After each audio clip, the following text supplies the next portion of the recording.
December दाननि 23, 24 आरो 25 खालाराव बै मोनद' राशिफोरनि थाखाय जोबोर मोजां।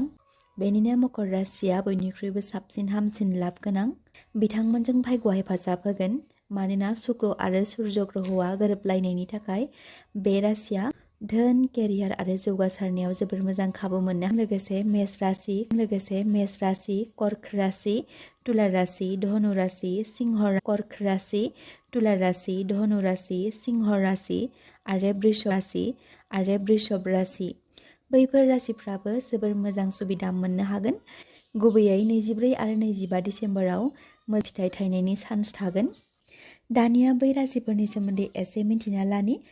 23 बै राशिफोरनि सोमोन्दै। मकर राशि, बे समा मकर राशिफोरनि थाखाय मोजां सान। केरियार फारसे खाफाल गेवगोन, खामानि फारसे गोसो जगोन। 24 डिसेम्बरा बयनिख्रुइ साबसिन बुंजायो।